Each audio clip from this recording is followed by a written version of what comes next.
আসসালামু আলাইকুম রহমতুল্লাহ। প্রিয় শিক্ষার্থীবৃন্দ, আশা করি সকলেই ভালো আছেন।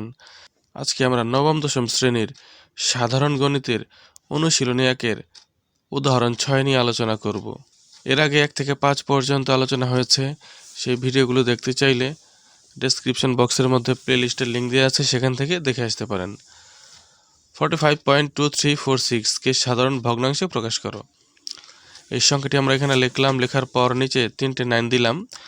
কেন 3টে 9 দিলাম? এখানে 3টা পৌনঃপুনিক রয়েছে, যদিও মাঝখানেটার উপর পৌনঃপুনিক নাই।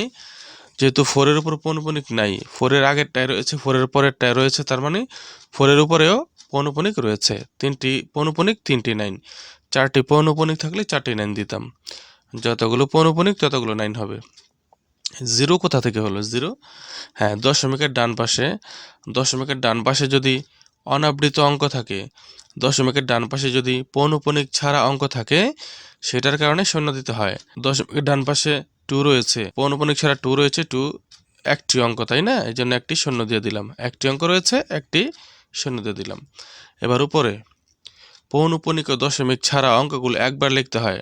পৌনঃপুনিক ও দশমিক ছাড়া অঙ্কগুলো একবার লিখতে হয়। পৌনঃপুনিকও দিব না, দশমিকও দিব না, বাকি সব অঙ্কগুলো একবার। আর বিয়োগ দিতে হয় যেই অঙ্কের উপর পৌনঃপুনিক রয়েছে, পৌনঃপুনিক যে অঙ্কের উপর রয়েছে সেই অঙ্কগুলোই বাদ যাবে। বাদ গিয়ে 452 বসে গেছে। অর্থাৎ পৌনঃপুনিক যে অঙ্কের উপর রয়েছে সেই অঙ্কগুলোই বাদ যাবে। অঙ্কগুলো বাদ গিয়ে বাকিটা বিয়োগ দিয়ে লিখলাম। এখন বিয়োগ করে এটা থেকে বিয়োগ করলে হয় এটা, আর নিচে যা ছিল তাই। এখন আমরা কাটাকাটি করব। কত দিয়ে কাটবো? সেটা হচ্ছে 2 দিয়ে কাটবো। 2 দিয়ে কাটবো মানে ভাগ দিব। 2 দিয়ে ভাগ দিলে হয় এটা, আর 2 দিয়ে ভাগ দিলে হয় এটা। লব আর হরকে একই অঙ্ক দিয়ে ভাগ দিতে হয়। 2 দিয়ে ভাগ দিয়েছি আমরা। এখন এটা এই পাশে লিখলাম। লেখার পর এটা হচ্ছে অপ্রকৃত ভগ্নাংশ, অর্থাৎ লব বড় হর ছোট, অপ্রকৃত ভগ্নাংশ। এটাকে আমরা মিশ্র বানিয়েছি, যেটা মিশ্র বানালাম, আর এটাই আমাদের অ্যান্সার হবে। কিভাবে হলো এটা সেটা আমরা দেখে আসি। 4995 ছিল নিচে মানে হরে, আর এটা ছিল উপরে। এখন এখানে 4টি অঙ্ক, এখানে 4টি অঙ্ক। 4টি অঙ্কের কাছে ভাগ দিলে যায় না কেন? এখানে 4টি অঙ্ক মিলিয়ে হয় 2259, এটা ছোট। আরেকটি অঙ্ক বাড়াবো, 4 বাড়াবো, তাহলে কি হবে? 22594 হয়। এটা দিয়ে এটার কাছে ভাগ দিব। এখন 4 বার, এটার সাথে যদি আমি 4 বার গুণ দেই, তাহলে এইটার কাছাকাছি যায়, কাছাকাছি। যদি যেটার সাথে যদি আমি 5 বার গুণ দেই, এই সংখ্যাটির বড় হয়ে যাবে, বড়টা নেওয়া যাবে না। 4 বার গুণ দিতে হবে। গুণ দেওয়ার পর এখন আমরা বিয়োগ করব। 4 থেকে 0 গেলে 4, 9 থেকে 8 গেলে 1, 5কে 15 ধরতে হবে। 15 থেকে 9 গেলে 6, হাতে 1, হাতে 1 আর 9 হচ্ছে 10। হাতের 1 সবসময় নিচেরটার সাথে মিলিয়ে দিতে হয়। হাতে 1 আর 9 10, 2কে 12 ধরবো। 12 থেকে 10 গেলে 2, হাতে 1, হাতে 1 আর 1 হচ্ছে 2, উপরের 2 থেকে নিচে 2 গেলে 0, বা 0 লেখা লাগে না। এবার 2614 হলো। এবার এটা দিয়ে 4995 ওর কাছে যাবে না, কারণ কেন? এটা ছোট। এই যে একটি 7 রয়েছে আমাদের অতিরিক্ত, এটা লিখে দিলাম। এখন কত হলো? 26147।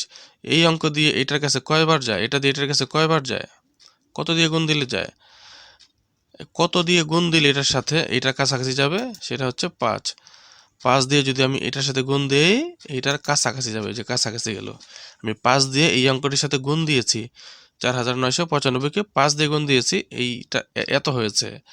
এই সংখ্যাটির কাছাকাছি গেছে। এখন আমরা বিয়োগ করব।